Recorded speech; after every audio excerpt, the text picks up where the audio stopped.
की पाकिस्तान आणि चीन एका वेळी योजना करून भारतावर आक्रमण करतील. देशाच्या भवितव्याचं जर गणित म्हणलं तर येणाऱ्या उत्तरामध्ये सिव्हिल वॉरच्या शक्यता दिसतात.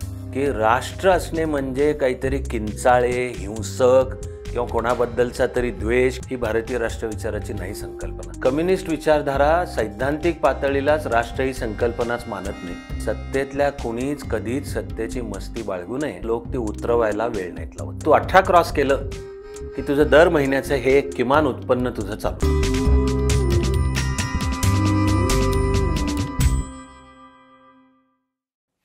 नमस्कार, मी विनायक पाचलक आणि थिंक बँकच्या भारत 100 या विशेष कार्यक्रमात तुम्हा सगळ्यांचं मनापासून स्वागत.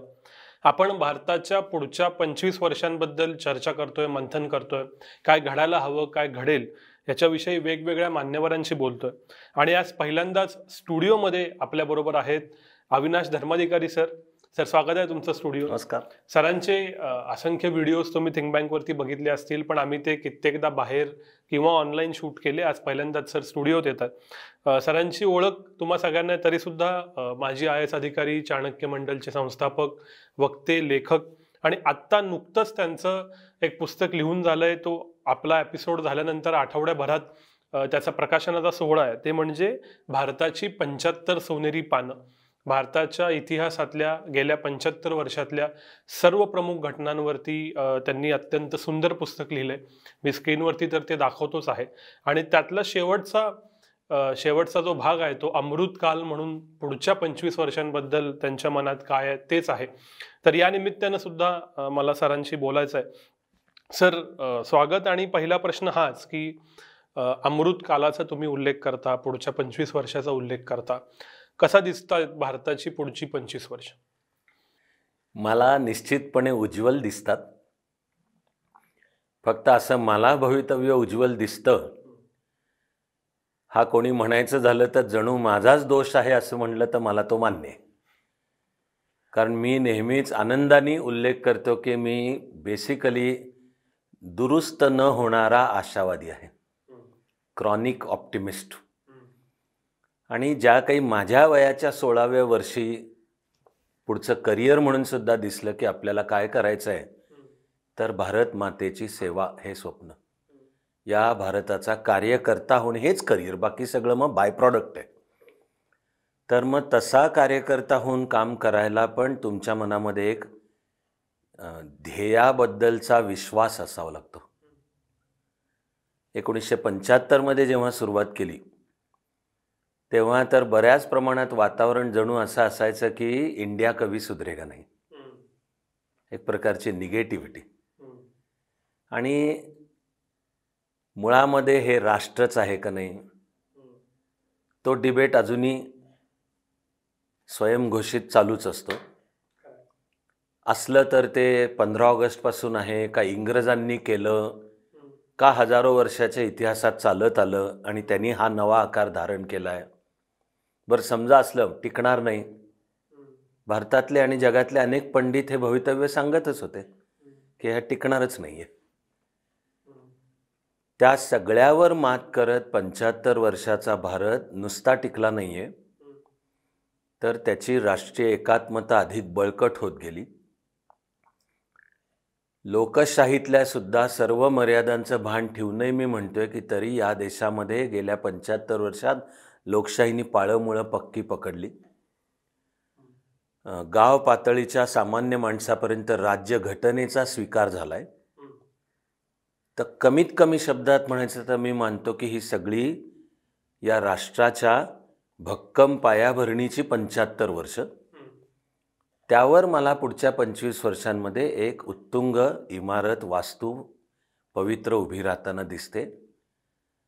2047 मधला भारत हा एक समृद्ध, समतापूर्ण आणि जगामध्ये सुद्धा जगाच्या हिताची विशेष भूमिका बजावणारा असेल याची मला खात्री आहे. अर्थात हेही तितकंच स्पष्ट आहे की झालेल्या 75 वर्षाच्या वाटचालीमध्येही अनेक मर्यादा, त्रुटी, उणिवा आहेत. आपलं काम आहे त्या लक्षात घेऊन वाटचाल करायची. आणि हेही तितकंच खरं आहे की येणाऱ्या 25 वर्षामध्ये अत्यंत भीषण आव्हानं पण आहेत. आणि बिलकुल ती आव्हानं म्हणजे मुळात मानवाच्या अस्तित्वाला आव्हान आहे. हा भारत देश, त्याची ही भारतीय संस्कृती, हिच्यासुद्धा अस्तित्वासकट आव्हान आहे. अशी तितकीच भीषण गंभीर आव्हानं पण आहे. तरी मी त्याचं भान ठेवून म्हणतोय की मला विश्वास आहे की त्याही आव्हानांना समर्थपणे सामोरा जात 2047 मधला भारत हा एक नवा, तरुण असा उज्ज्वल भारत असेल. तुम्ही म्हणालात की उज्ज्वल भारत असेल. 25 वर्षातला प्रवास, तुमच्यातला ऑप्टिमिस्ट तर सगळ्यांना माहिती आहे. पण ह्या 25 वर्षाबद्दलचा जो इतका कॉन्फिडन्स आहे, तो कशामुळे येतो? अशी कुठली मूल्य, कुठल्या गोष्टी, कुठले इतिहासातले दाखले तुम्हाला हे असं विचार करायला भाग पाडतात की पुढची 25 वर्ष उज्ज्वल असणार आहे? मी मोजून त्यातले 4 घटक सगळ्यात मूलभूत म्हणेन. आपोआप आत्ताही गप्पा मारणं सुरू होताना त्याचा थोडासा उल्लेख आलाच, कारण ते इतके माझं म्हणणे भिनलेले आहेत माझ्यात. पहिला मुद्दा आहे की भारताचं एक राष्ट्र असणं, आयडिया ऑफ इंडिया, ही या 75 वर्षामध्ये अधिकाधिक बळकट होत गेलेली आहे. काही जणांना थोडं ऐकताना आश्चर्य वाटलेलं मी पाहिलंय. पण आता जेव्हा मी म्हणेन त्यानंतरचं त्यांच्या एका प्रकारच्या आश्चर्याचं रूपांतर दुसऱ्या प्रकारच्या आश्चर्यात होतं. आपण जर विचार केला की स्वातंत्र्याच्या वेळी देशामध्ये 600हून जास्त संस्थानं होती आणि ब्रिटिशांचा तर निश्चित प्लॅन भारताचं बाल्कनायझेशन या नावाचे लेख लिहिले गेले ना त्या काळात आणि नंतरच्याही काळात, की भारताचे तुकडे तुकडे, आणि ती कुटील ब्रिटिश नीती होती. पण मग सरदार पटेलांना आपला सलाम आहे की त्यांनी संस्थानांचं एकत्रीकरण प्रत्यक्ष स्वातंत्र्य मिळण्याआधीच घडवून आणलं प्रत्यक्षात. तेव्हा आपण विसरतो की हे केवढं मोठं पाऊल आहे. किंवा देशाच्या वेगवेगळ्या भागामध्ये नंतरच्या वर्षांमध्येही भारतापासून फुटून निघणाऱ्या चळवळी जर झाल्या तर त्या सगळ्या आपल्या लोकशाही आणि राज्यघटनेच्या चौकटीमध्ये त्यांचा निराश झालेला आहे. मला खात्री आहे की आता ऐकताना आश्चर्य वाटणार अनेकांना. ते म्हणजे स्वातंत्र्याच्या वेळी त्रावणकोर कोचीन म्हणजे आत्ताचा केरळ यांनी भारतात सामील व्हायला नकार दिला होता. त्यावेळची त्यांची भूमिका, आमचं राष्ट्र वेगळं. आणि पार त्यावेळचे ICS अधिकारी असलेले त्रावणकोर कोचीन संस्थानचे त्यावेळचे पंतप्रधान रामास्वामी अय्यर यांनी राजाला शिफारस केली होती की आपल्याला युनायटेड नेशन्सचं स्वतंत्र सदस्यत्व पाहिजे. बर. पण केरळच्या जनतेने उठाव केला की आम्ही भारतीयच आहोत, आम्हाला भारतातच राहायचं आहे, आणि ते भारताशी विलीन झालं. आणि आज केरळ भारताची शान वाढवण्याचंही काम करतो. जसा आणि जितका महाराष्ट्र भारताचा अविभाज्य घटक आहे तसा आणि तितकाच केरळही या देशाचा अविभाज्य घटक आहे. शेजारी तमिळनाडू, तिथे 1964 पर्यंत डिमांड होती भारतापासून फुटून निघण्याची की आम्ही द्रविड, तुम्ही उत्तर भारतीय म्हणजे कोणीतरी आर्य, आणि आमचं राष्ट्रीयत्वच वेगळं आहे. त्या विचारधारेचं प्रतिनिधित्व करणारा राजकीय पक्ष म्हणजे द्रविड मुन्नेत्र कळघम. त्याचे 1964 मधले सर्वोच्च नेता अण्णादुराई यांनी राज्यसभेत सार्वजनिकरित्या जाहीर केलं की भारतापासून फुटून निघण्याची मागणी आता आम्ही सोडून देतो. जे काही तमिळ भाषा, तमिळ संस्कृती, तमिळ माणसाचं हित साधायचं आहे ते देशाची लोकशाही आणि राज्यघटनेच्या चौकटीत आम्ही करू. तर मग आपण आज पाहतो की तमिळ माणूस जीवनाच्या सर्व क्षेत्रामध्ये खांद्यावर भारतीय संस्कृतीचा झेंडा घेऊनच भारतभर आणि जगभर आहे, आणि तो त्याच्या स्वतंत्र प्रतिभेने भर पण घालतोय. अशी तर माझी नुसत्या या उदाहरणांवर आपला एक एपिसोड होईल. तुम्ही पंजाब घ्या, खालिस्तान. एक तर मुळात मराठी माणसाला जसा एक अभिमान आहे की आपण त्याला म्हणतो शिवाजी महाराजांची शिकवण की देशासाठी लढायचं असतं, तशी शिखांनाही सगळे गुरु आणि शिवाय त्यातले विशेषतः 10वे पातशाह गुरु गोबिंद सिंग यांची शिकवण आहे की देशासाठी लढायचं असतं. आजही लढत असतात. पण एक काळ आला असा 80चं दशक की त्यातल्या काही मुठभरांना आम्ही शीख आहोत सबब आमचं राष्ट्र वेगळं आणि आम्हाला भारतापासून फुटून निघायचं आहे आणि याची सगळं भयानक हिंसाचार पंजाबनी पाहिला. पण यथावकाश आपण पाहिलं की तोही या देशाच्या राज्यघटनेच्या चौकटीत दूर झाला. आता आजच्या तारखेचे पंजाबच्या म्हणून अनेक गंभीर आहेत समस्या, पण आत्ता आपण राष्ट्रीय एकात्मता वाढण्याबद्दल म्हणतो. सगळा ईशान्य भारत, तर मला तर शंकाच आहे की भारतीयांना बहुधा माहिती नसतं की फाळणीच्या मूळच्या योजनेमध्ये सगळा आसाम त्यावेळचा म्हणजे 7 सिस्टर्स आता 8 सिक्कीम नंतर आला, भारताने तो सगळा पाकिस्तानात म्हणजे त्यावेळचा पूर्व पाकिस्तान मान्यता दिली होती. बर. तर त्यावेळेला आसाम राज्याचे त्यावेळचे मुख्यमंत्री स्वातंत्र्य सैनिक गोपीनाथ बारदोलाई यांच्या नेतृत्वाखाली असमिया जनतेनी आंदोलन केलं की आम्ही भारतीय आहोत, आम्हाला भारतातच राहायचं आहे. आणि गोपीनाथ बारदोलाई गांधीजींना भेटले. गांधीजी पण म्हणले की भारतात राहिले आणि गांधीजींनी सांगितलं की आसाम पाकिस्तानात देणार असाल तर मी उपोषण करणार आहे. हे अज्ञात अध्याय आहेत, हे माहिती नसतं आहे. पण जी एकात्मता वाढली, अगदी स्वातंत्र्यानंतर ईशान्य भारतातल्या काही राज्यांमध्ये सशस्त्र आंदोलनं उभी राहिली, काही ठिकाणी अजूनही चालू आहेत, नागालँड, मणिपूर, मिझोराम. पण आजच्या तारखेला दिसेल की ती सगळी नीट आपल्या देशाची राज्यघटना आणि लोकशाहीच्या चौकटीत ती सामावली गेलीत. हे बळ आहे. राष्ट्रीयत्व, लोकशाही, राज्यघटना. आणि आपल्या आत्ताच्या गप्पांमध्ये मी चौथा फार महत्त्वाचा फॅक्टर सांगून तूर्त थांबतो, असं नाही तर माझंच भाषण होईल. ते म्हणजे स्वातंत्र्यानंतर भारताने केलेली विज्ञान तंत्रज्ञान क्षेत्रातली प्रगती. माझ्यात हा अनेकदा चालूच असतो विचार डोक्यात की आपलं भारतीय असणं म्हणजे काय, आणि ते भारतीय असण्याचा एक सार्थ नीट अभ्यासातून तयार होणारा अभिमान. आणि मी तरी व्हॅल्यू सिस्टीममध्ये अभिमानच्याही वर एक गोष्ट ठेवतो, ती म्हणजे आनंद. की मी भारतीय असण्याचा आनंद आहे आणि तो अभिमानच्याही वर आहे. तसं काय आहे, कितीही नाही म्हणलं तरी अभिमान या शब्दामध्ये कुठेतरी थोडा इगो डोकावतो. त्यावरही मात करून वर उठलं पाहिजे. मग त्या उंचीला आनंद जाणवणं चालू होतं की आपण भारतीय असल्याचा आनंद.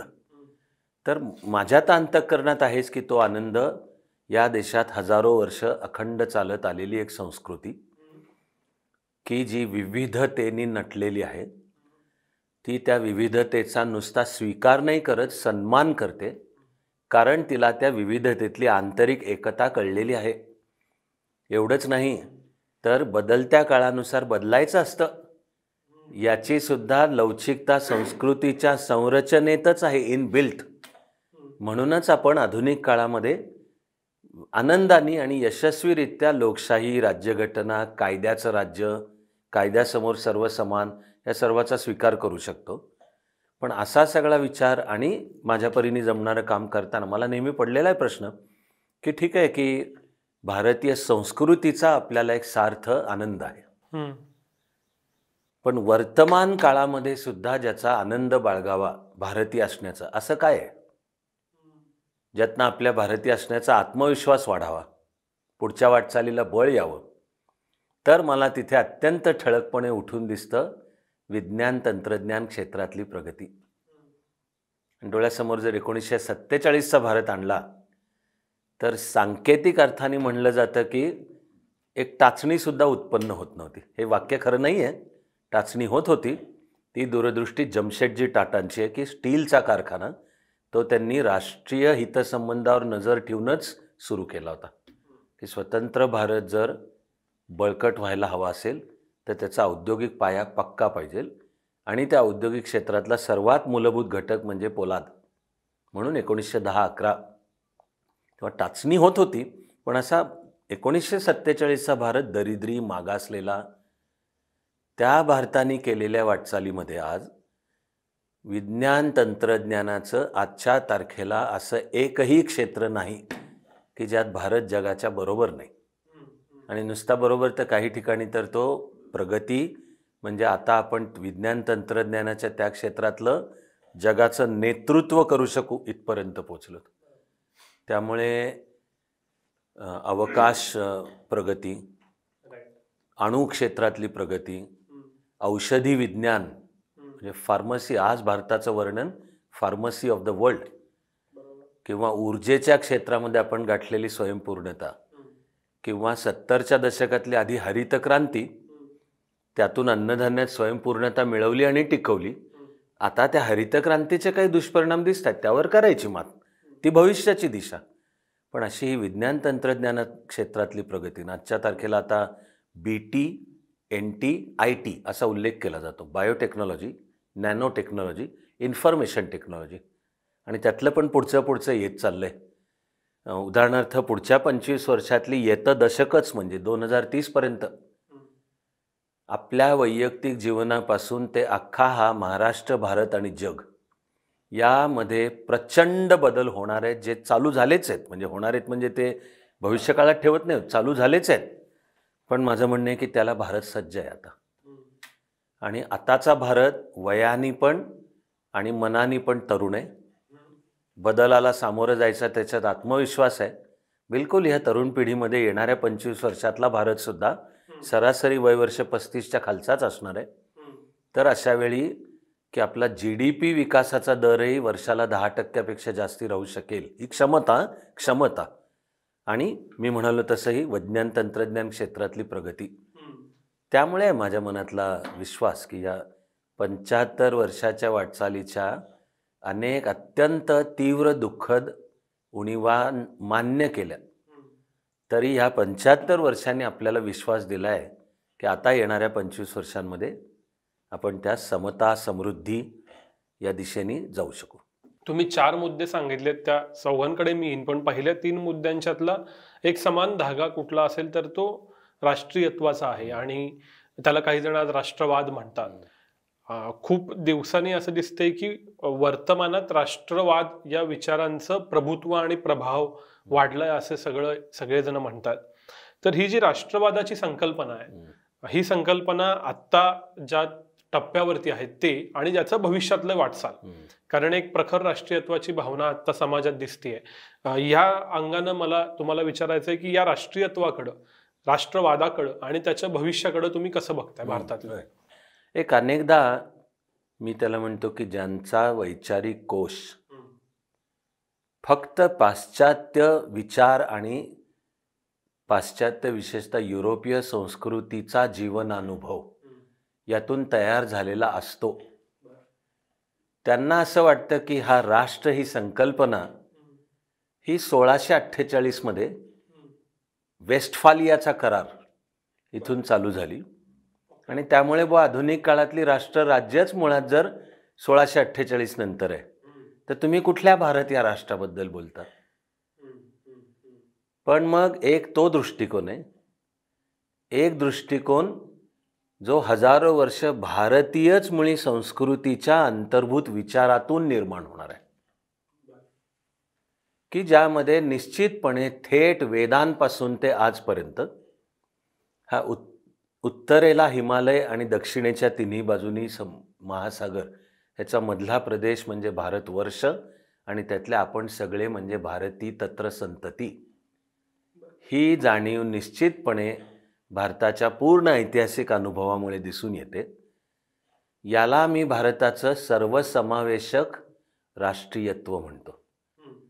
ते पाश्चात्य आणि वेस्टफालियाच्या विचारावर उभं नाही. इनफॅक्ट पाश्चात्य राष्ट्रवाद हा झेनोफोबिक म्हणजे द्वेषमूलक किंवा रिॲक्शनरी, की तो दरवेळी कोणाच्या तरी विरुद्ध आमची एकात्मता, यातून मग ते राष्ट्रीयत्व येतं.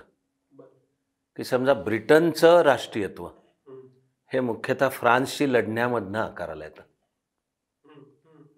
आणि मग फ्रान्सचं राष्ट्रीयत्वही जी शतकानुशतकं ब्रिटनशी शत्रुत्व आहे त्यातून येतं, आणि त्यातल्या जर्मन आणि इटालियन आवृत्ती तर अनुक्रमे हिटलर आणि मुसोलिनीच्या नेतृत्वाखालच्या या सरळ नाझिझम आणि फॅसिझमकडे आहेत. त्यांचा भारतीय राष्ट्रविचाराशी काहीही संबंध नाही. मी म्हणेन हा भारतीय राष्ट्रविचार म्हणजे जो विवेकानंदांनी पण सांगितला, जो योगी अरविंदांनी तर शब्दामध्ये पण सुनिश्चित केला, आणि जो गांधीजींनी पण शिकवला. तर मला उदाहरणार्थ विवेकानंदांचं एक वाक्य अतिशय भावतं माझ्या मनाला. आणि स्वामीजी म्हणतात की आपल्या ह्या सगळ्या साखळ्या काढून टाकून खरं आता आपण जगभर गेलं पाहिजे. एका बाजूला जगाकडनं विज्ञान तंत्रज्ञान आणि सामाजिक समता स्वीकारली पाहिजे, पण आपल्याकडचा असलेला अध्यात्माचा वारसाही आता जगाला दिला पाहिजे. हे 19व्या शतकात सांगताना स्वामीजींचं एक वाक्य आहे, जा साऱ्या जगाला पवित्र आणि मंगलमय सुरात सांगा की ही पुण्य पुरातन भरतभूमी पुन्हा एकदा जागृत होऊ लागली आहे. तर मला या वाक्याच्या एकेका कानामात्रा वेलांटीमध्ये असं अर्थाचं प्रचंड मोठं ब्रह्मांड दिसतं मला. की भारत काय आहे, तर तो काय 15 ऑगस्टला नाही निर्माण होतोय, किंवा तो काय इथं ब्रिटिशांचं राज्य होतं म्हणून नाही निर्माण झालेला. ही पुण्य पुरातन भरतभूमी. आणि स्वामीजी म्हणतात पुन्हा एकदा जागी होऊ लागली आहे. हे त्यांना व्हिजन अजून 19व्या शतकाच्या शेवटाकडेच दिसते आहे. आणि मग ते सांगतायत की आता जगभर काम करायचं, पण कसं करायचं, पवित्र आणि मंगलमय सुरात सांगा. मला हे फार महत्त्वाचे वाटतात हा शब्द, की राष्ट्र असणे म्हणजे काहीतरी किंचाळे, हिंसक किंवा कोणाबद्दलचा तरी द्वेष किंवा कशाबद्दलची तरी प्रतिक्रिया, ही भारतीय राष्ट्रविचाराची नाही संकल्पना. भारतीय राष्ट्रविचाराच्या मुळाशीच सर्वेत्र सुखिनः सन्तु ही प्रार्थना पण आहे, वसुधैव कुटुंबकम ही जाणीव पण आहे. आणि ज्या संस्कृतीनी जाणलं एकम सद विप्राह बहुधा वदंती, सत्य एक आहे, जाणकार लोक त्याला अनेक नावांनी ओळखतात, ज्याला ज्या नावाने त्याला बोलवायचं आहे त्यांनी जावं किंवा त्या दिशेने प्रवास करावा, आपली भेट अंती एकाच मुक्कामावर घडणार आहे. ही भारतीय जाणीवच या संस्कृतीचं हजारो वर्ष पालनपोषण करते. तेव्हा आता जगात जा, पण कशा सुरात सांगा की ही पुण्य पुरातन भरतभूमी पुन्हा जागृत होऊ लागली आहे, पवित्र आणि मंगलमय सुरात सांगा. माझं तर म्हणणं आहे की हे म्हणणार आहे मी वेगळा नाही कोणी, हे मिशन आहे भारताचं इथून पुढच्या 25 वर्षाचं सुद्धा. आणि अरविंदांनी आधी स्वातंत्र्य सैनिक म्हणून लढा दिला आणि नंतरच्या आयुष्याच्या काळात ते पॉंडेचेरीला जाऊन राहिले. तिथे तर त्यांनी हा सगळा भारतीय राष्ट्रविचारच मांडला आहे. तिथे त्यांनी फार छान शब्द वापरले आहेत की हे विस्तारत्या जाणीवांची वर्तुळं असतात. की समजा माझी एक व्यक्ती म्हणून मी माणूस, माझी जाणीव एक माझं मी पण ती जाणीव जर विस्तारू लागली तर कधीतरी त्याच्यामध्ये कुटुंब येतं, कधीतरी व्यापक समाज येतो. तर अरविंद म्हणतात की अशी जाणीव जेव्हा विस्तारते तेव्हा एकेवेळी त्या वर्तुळात येतं ते राष्ट्र आहे. आणि अशी जाणीव विस्तारणं चालू राहिलं तर सारी मानवता विश्वबंधुत्वाची कल्पना त्यात येते. म्हणजे भारतीय राष्ट्रविचाराची कल्पना अस व्हर्सेस दे किंवा right or wrong my country अशी झेनोफोबिक, द्वेषमूलक किंवा रिॲक्शनरी नाही. ही विस्तारत्या जाणीवेची वर्तुळ आहेत. त्यातलं आणखी एक विशाल वर्तुळ म्हणजे भारत हे राष्ट्र. जाणीव विस्तारत राहिली पाहिजे तर मग त्यामध्ये सगळी मानवता आणि हे विश्व सगळं सामावलं जातं. हा आपण पण जगालाही देण्याचा विचार आहे, तो जगण्याचा विचार आहे. त्याला मी म्हणतो भारताचं राष्ट्रीयत्व. सर, तुम्ही एक उल्लेख केलात की भारताचं राष्ट्रीयत्व हे किंचाळणारं नाही, द्वेषमूलक नाही, अस वर्सेस दे असं नाही. त्याला थोडंसं धरून हा प्रश्न विचारावा असं वाटतो की आत्ता अजून एक असा प्रश्न मांडला जातो की भारतासह जगभरात सगळीकडं ज्याला पोलरायझेशन म्हणतात ते पोलरायझेशन वाढत चाललंय. अस वर्सेस दे मनातल्या मनात भावना तयार व्हायला लागली आहे. आणि ज्यावेळी आपण भारतीय समाजाचा विचार करतोय, त्याच्या पुढच्या 25 वर्षांचा विचार करतोय, त्यावेळेला हे वाढत चाललेलं पोलरायझेशन, आत्ता जी तुम्ही सांगितलं ती समज ॲट लार्ज नसणं आणि मग जे झेनोफोबिक अस वर्सेस दे आहे तेच राष्ट्रीयत्व आहे असं वाटणं, हे पुढचं चॅलेंज नाही आहे का? आणि त्याला आपण कसं काउंटर करणार? निश्चित आहे. आणि नुसतं नाही, साधंसुधं भविष्य काळाबद्दल अत्यंत आशावादी असतानाच मला देशाच्या भवितव्याचं जर गणित म्हणलं तर येणाऱ्या उत्तरामध्ये सिव्हिल वॉरच्या शक्यता दिसतात. तेव्हा पोलरायझेशन होतंय हे निश्चित आहे. तो रस्ता रक्तपात आणि हिंसाचाराकडेही जातो हेही निश्चित आहे. मला तर हे म्हणणं भाग आहे आज बोलताना की याला जर वेळेत पायबंद घातला गेला नाही तर फाळणीच्या वेळचा रक्तपात फिका पडेल. इतक्या भयानक रक्तपाताच्या शक्यतांच्या दिशेने पण जातोय आपण. तर मी यांना देशद्रोही शक्ती म्हणतो.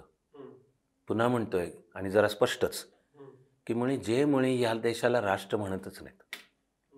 आज सुद्धा सकाळी मी काही वाचत होतो, सभ्यतेची मर्यादा म्हणून त्यातली काही नावं गावं, कारण त्यांनी एकदम आणखीन जरा बोचरे अर्थ होणार आहेत.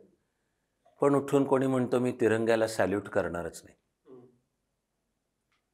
आणि तुम्ही वंदे मातरम काय घेऊन बसलायत, आम्ही जनगण पण म्हणणार नाही, किंवा आम्ही हे भारत राष्ट्र आम्ही मानतच नाही, आमच्या संकल्पना वेगळ्याच आहेत.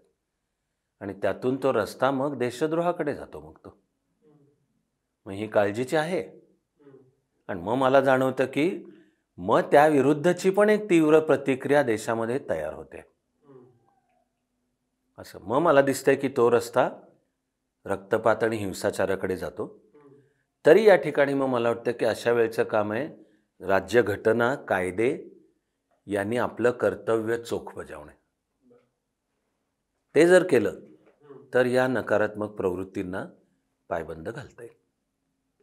जसं आपण म्हणालो की पोलरायझेशन वाढतंय, तो एक मुद्दा झाला. पण त्याच्या अनुषंगिक आज भारतामध्ये एकाच देशामध्ये वेगवेगळ्या विचारधारा काम करतात आणि या विचारधारांचं भविष्य किंवा या विचारधारा कोणत्या दिशेला जातील याच्यावरती सुद्धा भारताचा समाज कोणत्या दिशेला जाईल, तो पोलराइज होईल का नाही, तो सम्यक राहील, एकत्र राहील का, अजून कुठल्या दिशेला जाईल हे ठरतं. त्याच्यामध्ये अगदी कम्युनिस्ट विचारधारेपासून ते राष्ट्रीय स्वयंसेवक संघाच्या विचारधारेपर्यंत आणि या स्पेक्ट्रममधले असंख्य विचारांचे वेगवेगळे मार्ग आणि त्यांची लोक म्हणजे त्यांचे अनुयायी. तर हे जे विचारधारा आहेत भारतातल्या की ज्या सगळ्या आत्ता भारतात गुण्यागोविंदानं आपापल्या प्रभाव क्षेत्र कमी जास्त करत त्यांच्यात आपलं प्रभाव क्षेत्र वाढवण्याची स्पर्धा करत राहतात, या सगळ्या विचारधारांचा पुढचा प्रवास तुम्हाला कसा दिसतो आणि त्याच्यामुळं मग भारताचं भविष्य कसं शेप होईल?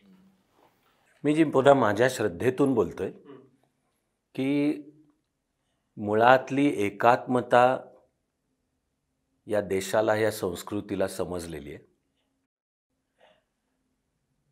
ती मूळची एकात्मता आविष्कार वेगवेगळ्या तऱ्हेने करू शकते. तो मॅनिफेस्टेशन, आविष्कारांची विविधता आहे. तेव्हा विविध आहोत म्हणजे शत्रू आहोत असा अजिबात अर्थ होत नाही. आणि प्रत्येकाला आपापल्या पद्धतीने सत्याचं आकलन जरूर कळतं, ते त्यांनी जरूर मांडावं. म्हणून मला कळलेला भारतीय विचार हेच सांगतो की त्यांनी माणसं शत्रू नाहीत होत एकमेकाचे. हे आकलन भारतीय संस्कृतीच्या पायातच आहे. तेव्हा ही सगळी संस्कृतीच उभी सहिष्णुतेवर आहे. म्हणूनच इथली लोकशाही पण टिकली. भारताबरोबर स्वतंत्र झालेल्या अनेक देशांमधली लोकशाही कधीच तिचे चिंध्या झाल्यात.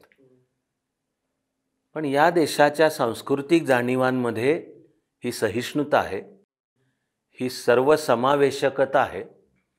मी तर राज्यशास्त्रीय विचार जरी बोलायचं झालं ना तर मी त्याचे असे 3 टप्पे म्हटलोय की त्यातला पहिला येतो टॉलरन्स. ॲक्च्युली सहिष्णुताला इंग्लिशमध्ये शब्दच नाही. टॉलरन्स म्हणजे काय की तुझा विचार, तुझा धर्म, तुझा देव, तुझं पुस्तक वेगळं असलं तरी मी ते चालू देईन, मी तुला सहन करेन. टॉलरन्स. कारण आधी अन्यथा विशेषतः अगेन ज्यांचं नाव अब्राहमिक धर्मसंकल्पना, सांस्कृतिक संकल्प, त्यांचं तर आम्ही सांगतो तोच ईश्वर आणि त्याचा आम्ही सांगतो तोच प्रेषित आणि त्याचा त्या ईश्वराने त्या प्रेषिताला दिलेलं आम्ही सांगतो तेच पुस्तक, बाकी तुमचं सगळं उरलेलं खोटंच आहे. म्हणून टॉलरन्सची जाणीव येते की अरे तसं नाही, आपण यापेक्षा कोणी वेगळा असला तरी त्याला टॉलरेट. पण ही एक प्रकारची अहंमन्य भूमिका. मग वैचारिक आणि मानसिक वाटचालीमध्ये टॉलरन्सच्या एक वरची पातळी आहे, तिचं राज्यशास्त्रातलं नाव लिबरॅलिझम येतं, उदारमतवाद, की ज्याचा एक उत्तम प्रवक्ता व्हॉल्टेअर मानला जातो, फ्रेंच विचारवंत, that my friend I may not agree with you, but I will fight for your right to say what you want to say. की तुझ्याशी मी सहमत नसीन, पण तुला जे म्हणायचं आहे ते म्हणायचा तुला अधिकार आहे. मग हा लिबरॅलिझम, उदारमतवाद झाला. मला कळणारी भारतीय सहिष्णुता आणखी वरच्या पातळीची जाणीव आहे की ती नुसती तुला जे म्हणायचं आहे ते वेगळं असलं तरी म्हणायचा तुला अधिकार आहे इथपर्यंत नाही जात. ती म्हणते की तू जे म्हणतोयस त्यातही सत्याचा अंश असू शकेल आणि मी त्याचा विचार करायला तयार आहे. कारण तिला जाणवलंय की वेगवेगळ्या वाटांनी पण आपण एकाच सत्याकडे वाटचाल करत असतो. ही सहिष्णुता. तर आता देशात अनेक शक्तींचं त्या सहिष्णुतेलाच आव्हान आहे. मग त्या इथल्या मूळच्या संस्कृती आम्ही मानतच नाही. ही मूळची संस्कृती मुळात अशी काही एक आहे असंही आम्ही मानतच नाही. एकाहून एक गंभीर विधान आहेत या बाबतीतली, आणि त्या शक्ती आज काम करत आहेत. त्यांच्या स्वप्नातला विषय 47चा भारत हा वेगळाच आहे. तुम्ही आता बोलण्यामध्ये कम्युनिस्ट विचारधारेचा विनायक उल्लेख केला. कम्युनिस्ट विचारधारा सैद्धांतिक पातळीलाच राष्ट्र ही संकल्पनाच मानत नाही, पण ते कम्युनिस्ट आयडिओलॉजीतलं राष्ट्र युरोपमधलं आहे. पण त्यामुळे कम्युनिस्ट आजही भारताला राष्ट्र म्हणतच नाही. आणि मग त्या कम्युनिस्ट विचारधारेचं टोकाचं रूप म्हणजे ML मार्क्सिझम लेनिनिझम, म्हणजे माओवाद किंवा नक्सलवाद. तो तर हा देश आहे, लोकशाही राज्यघटना वगैरे काही मानतच नाही, त्याला ते तोडायचीच आहे. भारत एक राष्ट्र नाही. त्या शक्तीला चायनाचं बॅकिंग आहे. या देशामध्ये वाढत चाललेली जी इस्लामिक धर्मांधता आहे आणि ते पाकिस्ताननी पण पद्धतशीर पॉलिसी म्हणून चालू ठेवलेली आहे. मग यांचा हे या देशाला या प्रकारची सहिष्णू समावेशक एक संस्कृती आणि राष्ट्रीयत्व मानतात का, अशी ती मुळातली आव्हानं आहेतच अशातली. सर, आपण थोडं अजून याच्यात स्पेसिफिक जाऊया. आपण या कम्युनिझम बद्दल बोललो, इस्लामिक शक्तींच्या जो आपल्यासमोर उभा असणारा एक प्रश्न आहे त्याच्याविषयी बोललो. याच्या बरोबरीनंच जी उजवी विचारधारा आहे, म्हणजे दोन अजून काँग्रेसची एक विचारधारा आणि उजवी विचारधारा, या दोन्ही विषयी मला बोलायचं आहे थोडंसं. तर या उजव्या विचारधारेची जी आत्तापर्यंतची टँजिबल गोल्स होती, त्याच्यामध्ये कलम 370 असेल, राम मंदिराची पुनर्निर्माण असेल, हे सगळी आत्ता पूर्ण होताना दिसतात. त्यातला समान नागरी कायदा आहे, पण तोही येऊ घातलाय असं वेगवेगळ्या विधानांवरून आणि चर्चेतनं दिसतंय. अशा वेळेला भारतातला हा जो आत्ता प्रभावी विचारधारा असणारा वर्ग आहे, उजवा विचार, सेंटर टू राईट म्हणू आपण त्याला, ह्यांचं पुढच्या 25 वर्षाचं व्हिजन काय असेल, काय असायला हवं, कारण ते आत्ता प्रभावी असल्यामुळं तो विचार कुठं घेऊन जाईल याच्यावरती देशाचं भविष्य अवलंबून आहे का, आणि असं असल्यामुळे तो विचार काय असायला हवा. पुन्हा मी माझ्या श्रद्धेतून म्हणतोय की त्या वेळची केवळ काही उद्दिष्ट, म्हणजे राम मंदिर, 370 रद्द होणे आणि आता लवकरच येऊ घाततो यावा, माझं म्हणणे काल संध्याकाळी पाहिजे. समान नागरी कायदा काल संध्याकाळी लागू व्हायला पाहिजे. पण मला वाटतं की ती तात्कालिक आहेत. मुळातलं पुन्हा विवेकानंद, गांधीजी, स्वातंत्र्यानंतरच्याही वाटचालीत, आणि समजा स्पेसिफिक राजकीय रूढार्थाने उजवी विचारधारा म्हणायचं झालं तर पंडित दीनदयाळ उपाध्याय यांनी मांडून ठेवलेला एकात्म मानववाद हा काही केवळ तत्कालिक त्या वेळच्या उद्दिष्टाचा नाहीच आहे विचार करत. मग याची सुद्धा 25 वर्षाची उद्दिष्ट समर्थ भारत, समृद्ध भारत, समता. आता रूढार्थाने उजव्या विचारधारेमध्ये त्याला समरसता शब्द वापरतात, पण जातीपाती सगळ्या विलय करून आपण सगळे समान, माणूस म्हणून सगळे समान, इकडे वाटचाल केल्याशिवाय गत्यंतरच नाही आहे. त्यामुळे विकासाचा विचार करताना GDPचाही करावा लागेल, दरडोई GDPचा करावा लागेल, म्हणजे संपत्तीचं वाटप. आणि निश्चितपणे ह्या 25 वर्षांमध्ये बुवा समाजाचा एकच कोणता तरी वर्ग बनून बसला अतिश्रीमंत, की टॉपच्या 1 किंवा 10% हातात 80% संपत्ती आहे आणि उरलेल्या 99% हातात 40. हे चित्र नकोच आहे, हे नाहीच आहे, हे विषमतापूर्णच आहे. आणि मग हे टिकणारं नाही, हा सस्टेनेबल डेव्हलपमेंट. त्यामुळे स्वातंत्र्यानंतरच्या काळाची गरज म्हणून समजा या रूढार्थाने जिला उजवी विचारधारा म्हणतात, तिने काही उद्दिष्ट त्यावेळी ठेवली आणि त्यातली अनेक आता झाली आणि लवकरच उरलेली होतील. तर त्याचा अर्थ काही तिथे काही जणू आता काम संपलं आणि God is in the haven and everything is fine on the earth असं नाहीच आहे.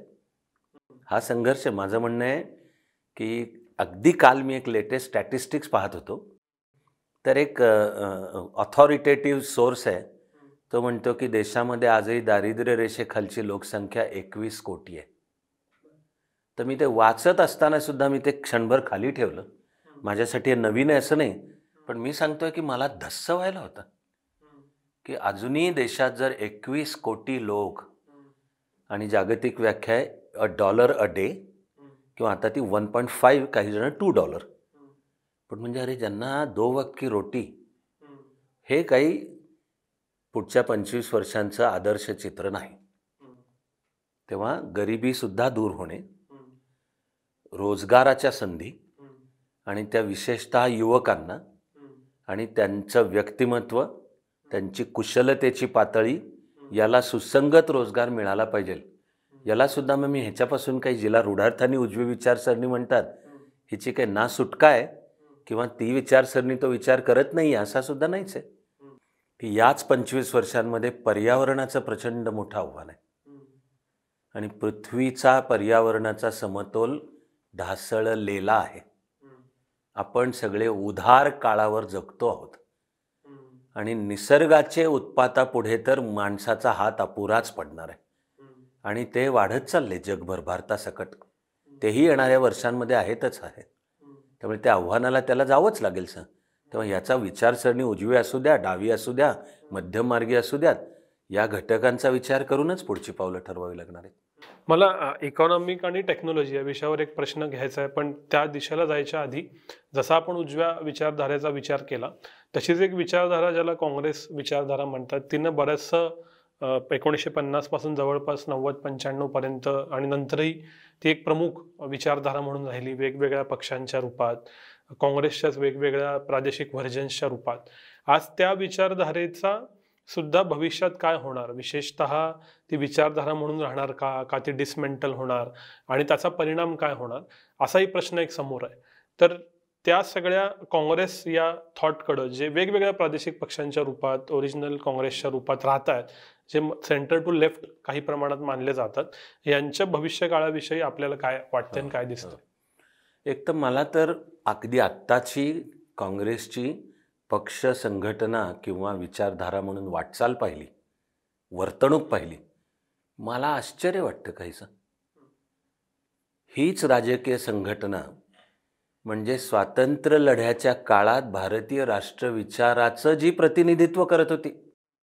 मला हल्ली प्रश्न पडतो की काय झालं ह्यांना, की अचानक, आणि मी जरा हे गांभीर्याने म्हणतो, कुठल्याही प्रकारचा ना थिल्लरपणा ना मी कोणाच्याबद्दलच्या अनादराने नाही म्हणतोय, पण अरे ह्या काँग्रेस पक्षाचा एक राष्ट्रीय पातळीचा प्रमुख राहुल गांधी केम्ब्रिज विद्यापीठातल्या कार्यक्रमात बसून म्हणतात की भारत हे राष्ट्र नाहीच आहे, भारत हे युनियन ऑफ स्टेट्स, हे राज्यघटनेचं आर्टिकल 1.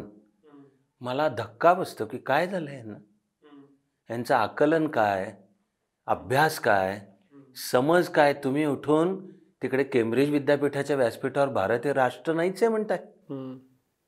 सुदैवाने तिथे UPSCतून सिव्हिल सर्व्हिसमध्ये निवडला गेलेला एक तरुण अधिकारी त्या कार्यक्रमात होता.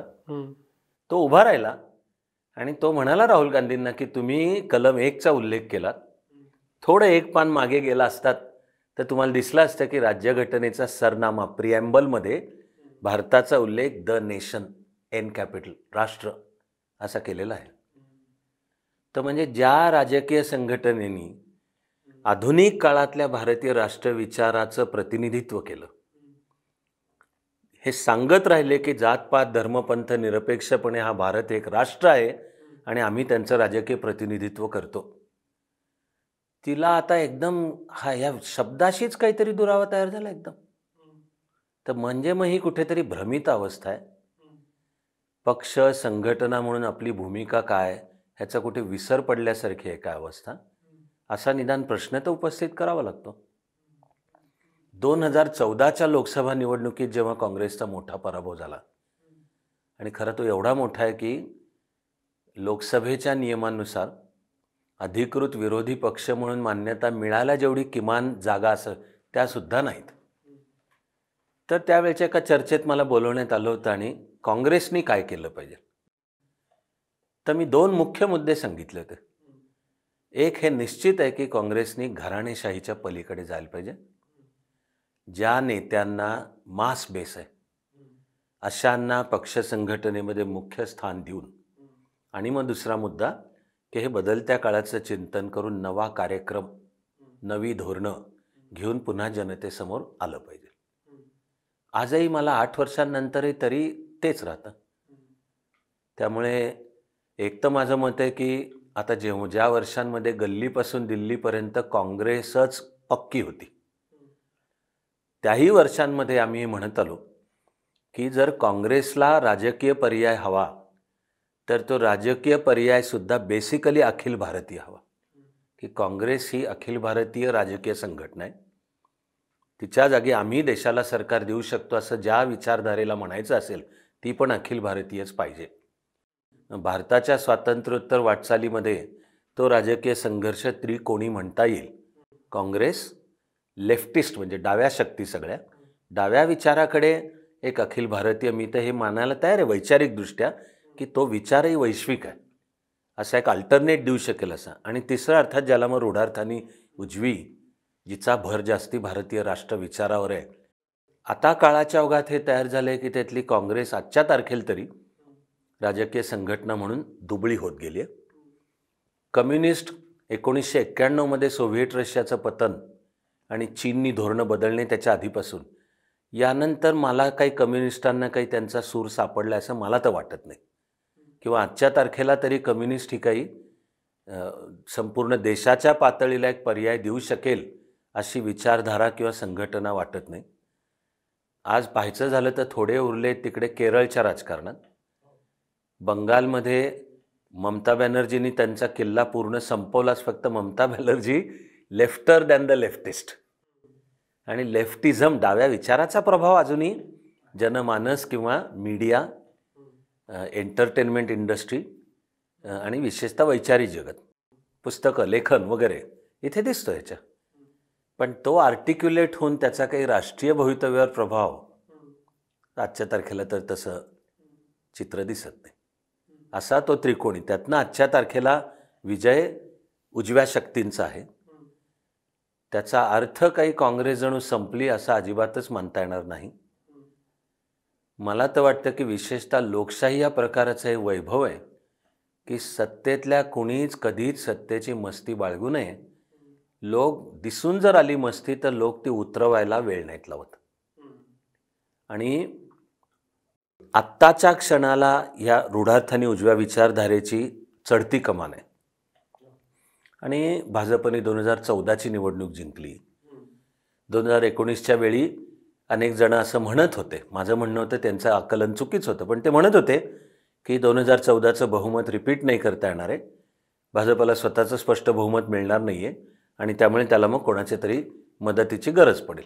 प्रत्यक्षामध्ये भाजपची सीटं वर गेली, पुढे NDA, पुढचं सगळं पक्षीय राजकारण त्याच्यात मी जात नाही. मला म्हणायचं आहे की हे होताना कोणीच म्हणजे भाजपनी सुद्धा आणि काँग्रेसने सुद्धा विसरू नये की 1984 राजीव गांधींना 415 जागा मिळाल्या होत्या. त्यावेळी भाजपकडे 2 होत्या. काळाच्या प्रवासामध्ये ती वाटचाल आता भाजपच्या स्वतःच्या समजा 303 आणि NDAचे जे कोणी, आणि काँग्रेस आली 50च्याही खाली. कुणीच कसलीच ना मस्ती ना पूर्वगृहीत बाळगावं, हे चित्र बदलू शकतं. आणि ते शेवटी होणार असलेलं सरकार काम कसं करते, तो होणारा बदल जनसामान्यांपर्यंत जातो का, त्या जनसामान्यांना बुवा माझ्या जीवनामध्ये पडला फरक काही ही सरकार आल्यामुळे, तरच भवितव्याकडची वाटचाल आहे. Never take voter for granted. आणि सत्तेची तर मस्ती तर तो सरकारी अधिकारी असू द्यात, नाहीतर राजकीयदृष्ट्या राजकारणातून सत्तेची त्यांनी मस्ती म्हणजे अंताचा आरंभ. पण खूप सविस्तर सोशो पॉलिटिकल म्हणजे सामाजिक राजकीय विषयांवरती बोललो. पण जसं तुम्ही तुमच्या पुस्तकात सुद्धा काही विशेष चॅप्टर्स विज्ञान तंत्रज्ञानावर दिलेत, तसं तंत्र राजकीय म्हणजे तंत्र आर्थिक टेक्नो इकॉनॉमिकल गोष्टी सध्या खूप इन्फ्लुएन्स करतायत आणि ते तसं कोणाच्या हातात नाही. म्हणजे तंत्रज्ञानात काहीतरी नवीन शोध लागतो आणि अख्खं डायमेन्शन बदलतं. म्हणजे 5-6 वर्षापूर्वी जगातलं सगळ्यात स्वस्त इंटरनेट भारतात मिळेल आणि स्मार्टफोन घराघरात असेल, असं काही कोणी इमॅजिन केलं नव्हतं. आणि त्याचे विशेषतः 1991 नंतर economy has overpowered thinking process, तत्वांपेक्षा प्रॉफिट महत्त्वाचा. तर हा जो फ्रंट आहे याच्यावरती मला तुमचे मुद्दे समजून घ्यायचे आहेत, कारण त्याच्याशिवाय भारताच्या 25 वर्षाचा विचार पूर्ण होत नाही. तर तंत्रज्ञानात घडणाऱ्या गोष्टी, त्यात अत्यंत स्पोरॅडिकल होणारी चेंज की जे असे काही हळूहळू बदलत जाणारे नाही आहेत, आणि त्या सगळ्याचा इकॉनॉमीवर होणारा परिणाम, त्यातनं बदलणारी ह्युमन सायकोलॉजी. तुम्ही खूप तरुणाईच्या संपर्कात असता सातत्यानं, मग ते अगदी 30 सेकंदाचा स्टेटस बघून अटेन्शन स्पॅन कमी होण्यापासून ते गेमिंगपर्यंत, या सगळ्या इंटरलिंकिंग बदलांकडे तुम्ही कसं बघता?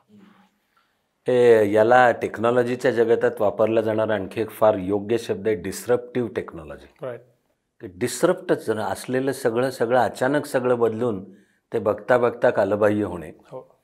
म्हणजे एकेवेळी तो काळ्या रंगाचा टेलिफोन असायचा टेबलवर आणि त्यावर सरकार नावाच्या व्यवस्थेची मोनोपॉली होती. त्याच्यात बदल होत अचानक एक वेळी आपल्याला रस्ती PCOs दिसणं चालू झालं, STD बूथ. आणि अशी परिस्थिती आली की प्रवासाला निघालो तर त्या टप्प्याला कुठं पोचलोय तिथे 2 मिनटं थांबून फोन करून सांगता येऊ लागलं. काही जणांना कदाचित लक्षात असेल, एक पेजर नावाची टेक्नॉलॉजी थोड्या काळासाठी आली होती, अशी काडेपेटी कमरेला लावलेली, तिला मेसेज येणार की मग जवळच्या फोनकडे जाऊन बघता बघता तेही बदललं. आणि हे मोबाईल आणि ज्या वेगाने ती क्रांती झाली, आणि ट्रायड असं ज्याचा उल्लेख होतो, जनधन, आधार आणि मोबाईल, तर आत्तापर्यंतच्या या डिस्रप्टिव्ह टेक्नॉलॉजीज काहीच नाही अशा प्रचंड वेगाने येणाऱ्या आता 10 वर्षात, म्हणजे या दशकाखेर येणारच आहेत डिस्रप्टिव्ह टेक्नॉलॉजी. सगळे कन्सेप्टच त्यांनी बदलून जाणार आहे की कशी करायची अशाची. पण त्या बाबतीत मला एक विश्वास आहे की भारताचं विशेषतः युवा मन त्या बदलासाठी सज्ज आहे, आणि ते बदल लक्षात घेऊन शिकून आवश्यक ते परिवर्तन करणे. मी तर अलीकडच्या काळातलं मला वाटतं अगदी सोपं उदाहरण आहे की डिजिटल पेमेंटची पद्धत. तर ज्या वेगाने भारताने ती स्वीकारली आहे, आणि पेटीएम किंवा भीम हे ॲप, रुपे, गुगल पे, आणि हे काही असं कोणी एलिट आणि फार शिकलेले ज्यांच्याकडे स्मार्टफोन आहे त्यांच्यापुरतं नाही आहे मर्यादित. हे फुटपाथवर जी आपली मावशी केळी किंवा भाजीपाला विकायला असते तिच्यासमोर सुद्धा तो बोर्ड असतो QR कोडचा, आणि 15 रुपयाची भाजी घेतली तरी फक्त तो स्कॅन करून. हा बदल भारताने ज्या वेगाने स्वीकारला आहे, मग आता येऊ घातलेली आहे ब्लॉक चेन टेक्नॉलॉजी, त्यातून ते क्रिप्टो करन्सीज तर आहेत, त्याला कायदेशीर अजून भारताची मान्यता नाही, पण व्यवहार चालू झालेत कारण कोणाचं नियंत्रणच नाही त्याच्यावर. मग त्यातल्या व्यवहारावर आत्ताच्या झालेल्या बजेटमध्ये 30% कर आला. पण भारत सरकारने पण जाहीर केलं की आम्ही भारताची अधिकृत CBDC, central bank digital currency करतो, आणि ती लवकरच येईल. किंवा आर्टिफिशियल इंटेलिजन्स पहा, त्यातलं रोबॉटिक्स हे जे एक्सप्रेशन आहे ते पहा. तेव्हा येणाऱ्या काळामध्ये हे प्रचंड बदल आहेत वेगाने. माझं म्हणणं आहे की त्याला भारतीय माइंड सज्जही आहे, आणि ही जी मांडली गेलेलं नवं शिक्षण धोरण आहे NEP, मला दिसतंय की त्याच्यामध्ये ह्याचा बारकाव्याने विचार करून मांडणी करण्यात आलेली आहे. आपण उदाहरणार्थ माझ्याही वाचन किंवा अभ्यासात ऐकतो, आणि विशेषतः भारताची चीनशी सतत तुलना ही तर अपरिहार्यच आहे, योग्य पण आहे आणि अपरिहार्य. तर बघ चीनमध्ये हे कोडिंग म्हणजे सगळं आता येणारं दशक. तर चीनच्या शिक्षण पद्धतीमध्ये इयत्ता 6वी पासून कोडिंग सुरू करतात. तर आपल्या न्यू एज्युकेशन पॉलिसीत मांडलंय वय वर्ष 8.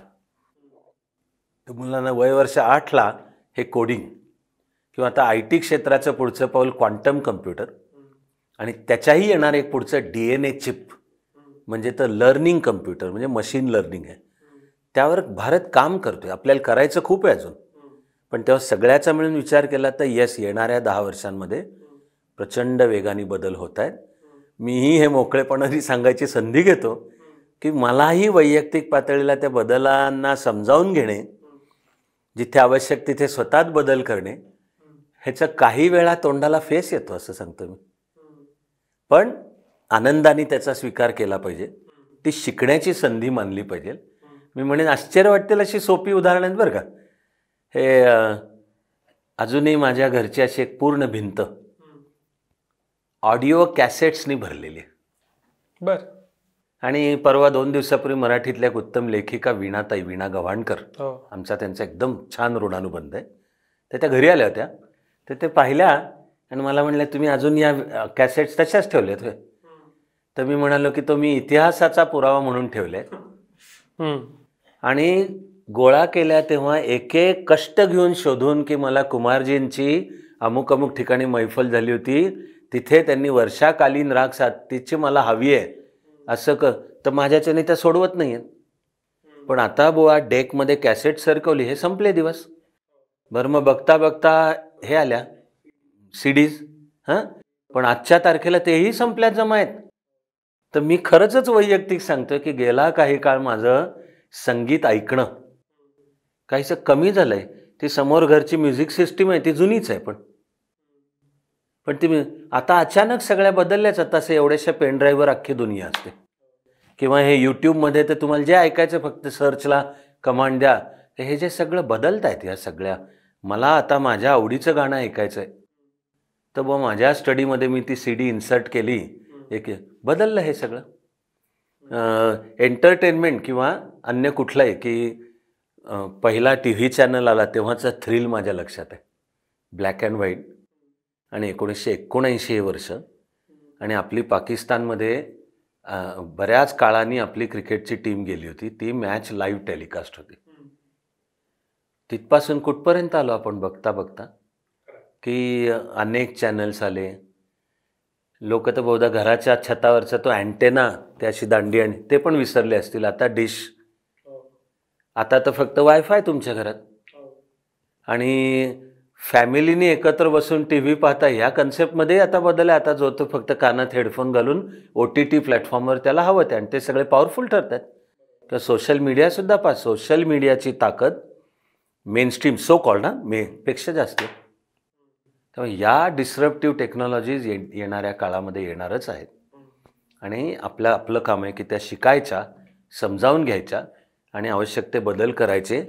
माझं तर म्हणणं आहे की नुसत्या त्या डिस्रप्टिव्ह टेक्नॉलॉजीज येणार आणि आपण स्वतःला त्या बदलांशी ॲडजस्ट करायचं असं नाही आहे, आपण त्या बदलाचं नेतृत्व करायला हवं.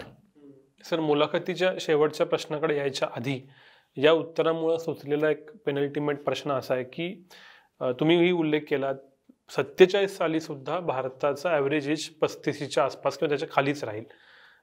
पण आत्तापासून 25 वर्ष ही अजून एक आपल्यासाठी अमृतकाल तुम्ही म्हणता तसं असायचं, कारण यूथ, डेमोग्राफिक डिव्हिडंड आणि मग त्याचा डेमोग्राफिक बॉम्ब बनू नये यासाठीचे सगळे प्रयत्न. तुम्ही तरुणाईच्या संपर्कात असता, आपण तंत्रज्ञानाविषयी बोललो. आत्ता एक फ्रेज खूप कायम चर्चेत आहे की जॉबलेस ग्रोथ.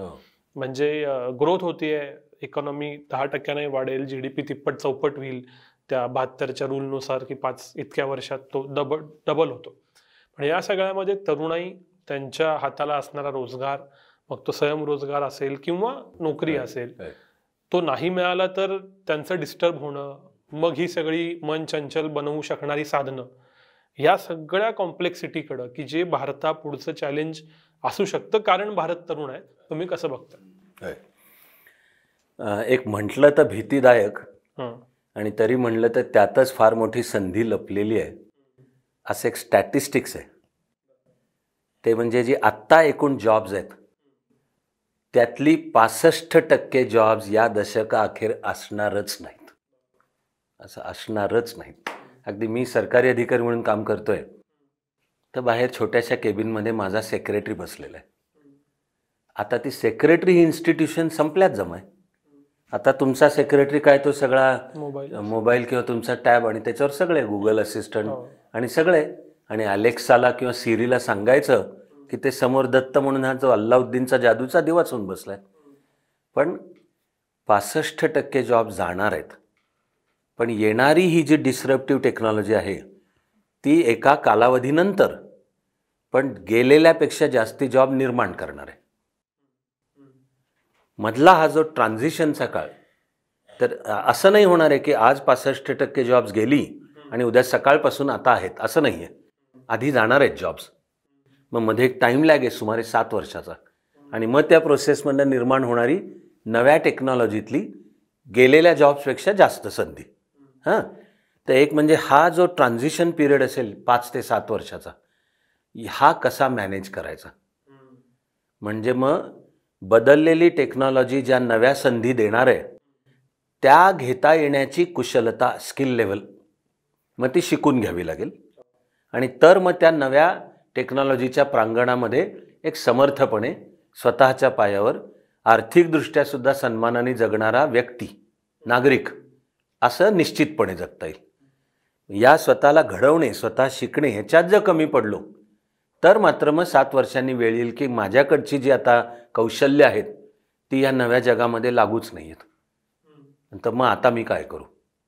तेव्हा हा जो होणार आहे ट्रान्झिशन, याचं उत्तर युवकांनी बदलणारी टेक्नॉलॉजी शिकून घेणे, अंगी बाणवणे आणि या नव्या टेक्नो इकॉनॉमिक या जगताला स्वतःला सज्ज बनवणे. त्यातच दुसरं आहे की आता तशा तयार नोकऱ्या नाहीत अर्थव्यवस्थेत.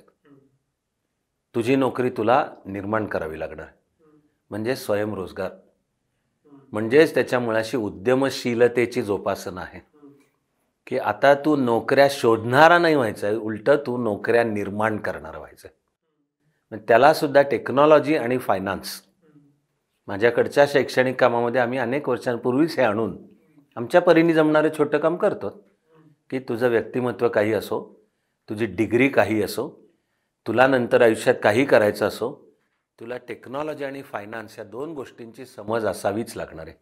ती जर असेल तर तुझा भविष्यकाळ निश्चितपणे उज्ज्वल आहे. या सगळ्याच्या बरोबरीनेच जगातले अनेक विचारवंत एक फार छान संकल्पना सांगतात आणि वैयक्तिक ती मला पूर्ण मान्य आहे.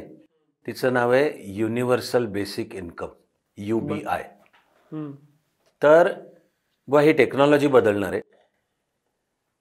लक्षावधी किंवा करोडो जणांची जॉब्स काही काळासाठी जाणार आहेत, कारण आता ते यंत्र करणार आहे आणि ते माणसाच्या 1000 पटींनी कार्यक्षमतेने आणि 1000 पटींनी कमी कॉस्टमध्ये. पण म्हणजे त्या प्रोसेसमध्ये फार मोठा वर्ग समाजात असा तयार होणार आहे की ज्याला उत्पन्नाचं साधनच नाही. तर अनेक जाणकारांनी सुचवली आहे कल्पना की तुझं एक विशिष्ट वय, समजा 18, तर तू 18 क्रॉस केलं की तुझं दर महिन्याचं हे एक किमान उत्पन्न तुझं चालू, युनिव्हर्सल बेसिक इन्कम, की तू माणूस आहेस, या देशाचा नागरिक आहेस आणि तू वर्ष 18 क्रॉस केलं तर तुला सन्मानाने जगता येईल एवढा तुला आता मिळणं चालू होणार, युनिव्हर्सल बेसिक इन्कम. आणि एवढं सांगतो की ही नुसती हवेतली युटोपियन कल्पना नाही आहे. अगदी बजेट, अर्थव्यवस्था विचार केला तर ते UBI प्रत्यक्षात आणता येण्याची क्षमता पण अर्थव्यवस्थेत आहे. म्हणजे मग ट्रान्झिशन पिरियडमध्ये ज्या युवकांना वाटेल की आपली जॉब्सच गेली आणि मग समाजात कुठेतरी कमीपणा येऊन जगावं आणि मग ती शक्ती कुठेतरी नकारात्मकतेकडे जाऊ शकते, त्याऐवजी UBI जर चालू झालं तर मग मला माणूस म्हणून सन्मानाने जगता येतं आहे. मग मी माझ्या ज्या एनर्जीज आहेत त्या कुठेतरी क्रिएटिव्ह गोष्टींकडे लावीन. अशा शक्यता ओपन अप, खुल्या होतात आणि ती वाटचाल मग सृजनशीलता, क्रिएटिव्हिटीकडे होते. पण जवळपास सर्वच मुद्द्यांवरती सर्वांगीण चर्चा केली आहे, पण मुलाखतीतला शेवटचा प्रश्न हा विचारायचा आहे की ज्या पद्धतीने तुम्ही अत्यंत स्पेसिफिकली भारताची कॅरेक्टरिस्टिक, भारताची ताकद हे एस्टॅब्लिश केलं आणि म्हणून भारत पुढची 25 वर्ष कसा समृद्ध सशक्त होत राहील, त्याच पद्धतीनं आमच्या प्रेक्षकांसाठी भारतापुढची प्रमुख चॅलेंजेस त्यांच्या प्रायोरिटीनुसार तुम्हाला ज्या वाटतात त्या पद्धतीने तुम्ही कशी एनलिस्ट कराल आणि त्यांना कसं सामोरं जायचा एक काही मुद्दा असेल तर तोही सांगा. खरं म्हणजे त्याचं भान बाळगूनच कामाला लागण्याचा निश्चय केला पाहिजे. असे तर मी मगाशी बोलण्यात आपोआपच आलं असं नंबर 1 वर ठेवतोय आव्हान पर्यावरण. तेवढं मात्र मला स्पष्ट दिसतं की पृथ्वी, मग त्यात भारत आला, महाराष्ट्रही आला, मराठीत बोलतो म्हणून, आणि आपलं वैयक्तिक जीवन पण आलं. या सर्वाची मुळातून धुळदाण उडू शकते इतक्या त्या भीषण शक्यता आहेत. थोडा वेळ वाचवायला जर असे 1.5-2 मिनिटामध्ये सांगायचं झालं तर बघ, तिबेटच्या पठारावर अनेक मोठ्या मोठ्या नद्या उगम पावतात. अख्ख्या चीनला मुख्य पाणी पुरवठा करणाऱ्या हो हँग हो आणि यांगझे तिबेटच्या पठारावर उगम पावतात. साऊथ ईस्ट एशियाची गंगा म्हणजे मेकॉंग नदी तिबेटच्या पठारावर. म्यानमारला पाणी पुरवठा करणाऱ्या इरावती आणि सेल्वन तिबेटच्या पठारावर. आणि आधी तिबेटमधनं वाहत अरुणाचलच्या इथे वळून भारतात येणारी ब्रह्मपुत्र आणि पश्चिमेकडे जाणारी सिंधू तिबेटच्या पठारावर. हां, जागतिक तापमान वाढीमुळे जो वेगाने बर्फ वितळतोय, त्या वेगाने बर्फ वितळण्याचे परिणाम म्हणजे पहिल्या टप्प्यात या सगळ्या नद्यांना प्रचंड मोठे पूर येणार आहेत. हां, ते चालू झालंच आहे, ते चालू झालेलंच आहे. ते पूर चायनात चालू आहेत. आपला आसाम वेळोवेळी पुराचा फटका बसतोच, पण तो वाढतो आहे. पाकिस्तानच्या गेल्या 5 पैकी 4 वर्ष अशा वेळा आहेत. पाकिस्तानचा बलुचिस्तान जो वाळवंटाचा भाग आहे मुख्य, तर सिंधू नदीच्या भोवतीचा आहे तो पाकिस्तान. त्याची शेती योग्य 2/3 जमीन पाण्याखाली. बरं. तर पहिल्या टप्प्यात तापमान वाढीमुळे बर्फ वितळणार, त्याचे परिणाम आहेत की ग्लेशियर्स मागे मागे जात आहेत. डिग्लेशिएशन, वितळण्यामुळे नद्यांना पूर झालं. एका टप्प्याला ते थांबणार आहे, कारण आता वितळायला ग्लेशियरच शिल्लक नाहीत. म्हणजे सर्व प्रदेशाचं वाळवंटीकरण होणार आहे. तर शक्यता किती भीषण आहेत. मग विचार करा की चीनचे 145 कोटी, आपल्या आत्ता बहुधा 140 आणि लवकरच ते 145 क्रॉस. तिकडे पाकिस्तान, तिकडे बांगलादेश. नुसतं नाही आहे ते. ज्या वेळेला पाकिस्तान ह्या पर्यावरणाच्या फटक्यामुळे जगणंच अशक्य होऊन बसेल, कुठे जाणार आहेत ते? पाकिस्तानचे कोट्यवधी माणसं कुठे जाणार आहेत? जायला त्यांना इकडे गंगेच्या खोरं म्हणजे भारताच्या दिशेने शिवाय जागाच नाही आहे. बांगलादेशबद्दल हे सांगितलं जातं आहे की तापमान वाढीमुळे जी समुद्राची पातळी वर जाणार आहे, त्याने 2/3 बांगलादेश पाण्याखाली जाणार आहे. तो जेव्हा जाणं चालू होईल तेव्हा बांगलादेशी कुठे जाणार आहेत? आपण आजही ऐकतो की असं काही नसताना भारतातल्या बेकायदेशीर घुसखोर बांगलादेशींची संख्या सुमारे 2 कोटी आहे. हा लोकसभेत सादर केलेला आकडा आहे. तर आता जेव्हा बांगलादेश जर जाऊ लागला पाण्याखाली, कुठे जाणार आहेत? आणि मग याचे होणारे परिणाम. ब्रह्मचेलानी हे आंतरराष्ट्रीय घडामोडींचे एक उत्तम अभ्यासक आहेत. त्यांचे नुसतं पाण्यावरचे 2 ग्रंथ आहेत, फक्त पाणी. त्यांनी मांडलंय की पुढची युद्धच पाण्यावरून होतील. ती फार लांब आहेत असंही नाही आहे. तिकडे चीन त्या तिबेटच्या पठारावर असलेल्या नियंत्रणाचा फायदा घेऊन सगळ्या नद्यांशी खेळ करत आहे. सगळ्या. चीनचा वाद साऊथ ईस्ट एशियाशी पण चालू आहे मेकॉंगवरनं. चीननी जिथे त्या अरुणाचलच्या वर ब्रह्मपुत्र जवळजवळ 180 डिग्रीजमध्ये वळते आणि भारतात येते, यारलुंग म्हणून ठिकाणी, तिथे चीननी धरण बांधले. भारताचा त्याला विरोध आहे. चीन म्हणायचं ते म्हणते चीन हा काही विश्वास ठेवण्याजोगा देश तर त्याहून नाही आहे. म्हणजे पर्यावरणाच्या प्रश्नांचं रूपांतर, एक तर नुसता पर्यावरणाचा प्रश्नही भीषण आहेच की त्या फटक्यापुढे तथाकथित सगळा मग विकास एका फटक्यात कोलमडून पडेल. पण तो कोलमडून सुद्धा बहुधा नंतर पडेल. आधी त्या पर्यावरणाच्या समस्येमुळे देशादेशांमधले ताण, संभाव्य युद्ध, ह्या एक धोका पर्यावरण. दुसरा मला जाणवतो, भारतापुरतं बोलायचं तर नाही तर जगाच्या आणखीन आहेत अनेक. पण मग एक नजीकच्या भविष्य काळात भारताला एकावेळी 2 आघाड्यांवर लढायला लागू शकतं. 2 फ्रंट डिफेन्सिव्ह वॉर. आणि हे निश्चित आहे. खरं म्हणजे आपलं स्ट्रॅटेजिक थिंकिंग तसंच पाहिजे. आणि तसं असल्याचं मला माहिती आहे की पाकिस्तान आणि चीन एकावेळी योजना करून भारतावर आक्रमण करतील. तर मग नुसतं 2 फ्रंट वॉर नाही आहे, त्याला 2.5 फ्रंट वॉर आहे. ती हाफ फ्रंट म्हणजे देशातले आस्तनीतले निखारे. म्हणजे एक म्हणजे इस्लामिक दहशतवाद की ज्याला पाकिस्तानचं बॅकिंग आहे, जगातल्या अनेक शक्तींचं फंडिंग आहे एटसेट्रा. आणि नक्षलवाद की जो हा देश लोकशाही राज्यघटना काही मानत नाही, त्या नक्षलवादाला चायनाचं बॅकिंग आहे, हे निश्चित आहे. त्यामुळे हे एकावेळी 2.5 फ्रंट वॉर हाही आपल्या देशासमोरचा फार मोठा धोका आहे. आणि मला विश्वास व्यक्त करायचा की यांना जर सामोरं जायचं तर आपल्या देशाची ही राज्यघटना, तिची चोख अंमलबजावणी आणि ते जे कायद्यासमोर सर्व समान हे सूत्र लक्षात हे जर पाळलं गेलं तर मग आपण बरोबर ह्यातनं उत्तर आपण शोधू शकू. सर, तुमचे खूप खूप आभार. नेहमीप्रमाणे अत्यंत कॉम्प्रिहेन्सिव्ह आणि एनरिच करणारी चर्चा थिंक बँकवरती झाली.